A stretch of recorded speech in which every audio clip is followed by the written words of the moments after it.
Atul railway station નજીક આવેલ ગરનાળામાંથી એક અજાણી સ્ત્રીની લાશ મળી આવી હતી. લાશ ડીકમ્પોઝ હાલતમાં હતી, જેના ગળા, બંને હાથ અને બંને પગ લીલા રંગની સાડીથી બાંધેલા હતા. મોઢા અને માથાના ભાગે લોહી જેવું નીકળેલું હતું. આ બનાવ અંગે વલસાડ રૂરલ પોલીસ સ્ટેશનમાં ગુનો દાખલ કરવામાં આવ્યો હતો. પોલીસ ઇન્સ્પેક્ટર જેબી ધનેશા અને જેજી વસાવા સહિતની ટીમોએ બનાવ સ્થળની આજુબાજુના સીસીટીવી ફૂટેજ, ટેકનિકલ એનાલિસિસ અને હ્યુમન ઇન્ટેલિજન્સના આધારે તપાસ કરી બનાવ સ્થળ પાસેથી માનવ લોહીના ચિહ્નો, બંગડીના ટુકડા, તગારી, ચપ્પલ અને ધારદાર શસ્ત્ર જેવા કડીરૂપ સાધનો મળી આવ્યા છે. મૃતકની ઓળખ માયાદેવી પીતાંબર પાસવાન તરીકે થઈ હતી. તેણી અતુલ કંપનીના ગાર્ડનમાં કામ કરતી હતી અને હરિયા ગામમાં એકલી રહેતી હતી. તપાસમાં મૃતકનો જમાઈ ભોજકુમાર અવારનવાર તેના રૂમ પર આવતો હોવાની માહિતી મળતા આરોપી ભોજકુમાર રમેશકુમાર પાસીને લાશ મળ્યાના બીજા દિવસે વલસાડ ટાઉન વિસ્તારમાંથી ઝડપી લેવાયો. આરોપીના કબજામાંથી મોબાઈલ ફોનનો મુદ્દામાલ કબજે કરવામાં આવ્યો. તારીખ 16મી મહિના રોજ આશરે બપોરે 4 વાગ્યાની આસપાસ વલસાડની અંદર કોલ આવેલું કે અતુલની જે ઘાસિયાવાડી છે ઉનાળાની બાજુમાં ત્યાં કોઈ અજાણી સ્ત્રીની લાશ પડી છે, જે પહોંચાઈ યાદમાં હોય ઘરનું માટલું હોય. ત્યાં જે પોલીસે તપાસ કરતા એક સ્ત્રી, જે અજાણી સ્ત્રી હતી કે જેની લાશ હતી, એ થોડીક ડિકોમ્પોઝ થવા ચાલુ થઈ હતી.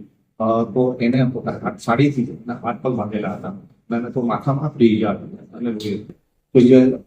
તે બાબતે વલસાડ રૂરલ ડિસ્ટ્રિક્ટની અંદર પીડીએનએસ કલબ 103 મુજબનો ગુનો દાખલ કરી અને તપાસ છે એ સિનિયર પીએસઆઈ બની ગયો. આ અજાણી સ્ત્રીની લાશ હોય એ ગુનાને ડિટેક્ટ કરવા માટે વલસાડ રૂરલ પોલીસ સ્ટેશન ઉપર એલસીબીની અલગ અલગ ટીમો બનાવી અને કાર્યવાહી શરૂ કરવામાં આવી હતી.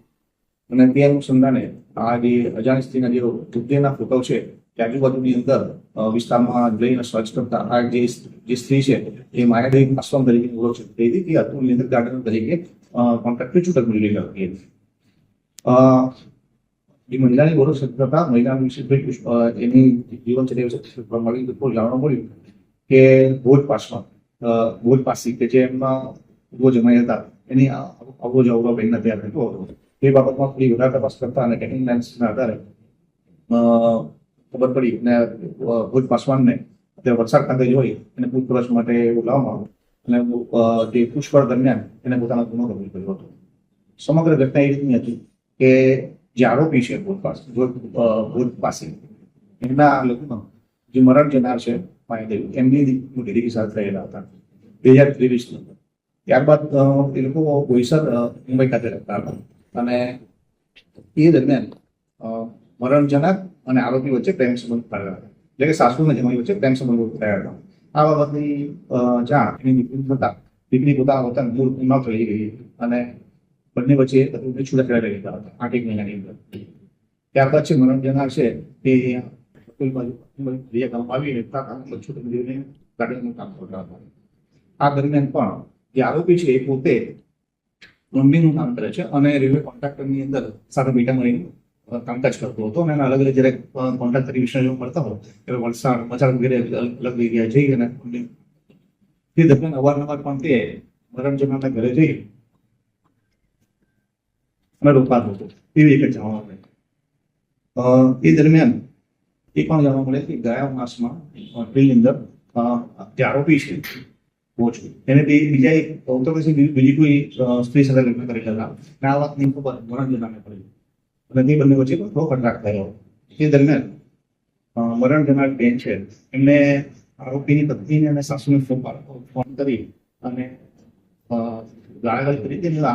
આરોપીનું સાથ છોડી દેવું, છોડી દેવા માટે દબાણ કર્યું. આ બાબતથી બંને વચ્ચે ઝઘડો થયો હતો અને આ વાતની આરોપી એ સમાધાન માટે બંને આરોપી અને મરણ જનારને ભેગા થયા હતા અને અતુલ જે ઘાસિયાવાડી છે ત્યાં ભેગા થઈ બંને સાથે બેઠા હતા. અને તે દરમિયાન સમાધાન માટે ભેગા થતા થોડીક ઉશ્કેરાટમાં આવી જતા બંને ઝપાઝપી થઈ હતી અને આરોપીએ તેને ટીકાપુટીનું માર મારેલો હતો તથા માથાનો પથ્થર અથવા બીજી કોઈ ડિસ્મિસિબલ અસરથી ઈજા કરતા આ બેન ત્યાં ઈજાગ્રસ્ત થયા હતા. અને તે દરમિયાન મરણ જતા આ આરોપીએ જે બેનની સાડી પહેરી હતી એ સાડીનો ઉપયોગ કરી અને હાથ પગ બાંધી તેમને જોડીમાં બનાવી અને રચના નાણામાં ફેંકી દીધા.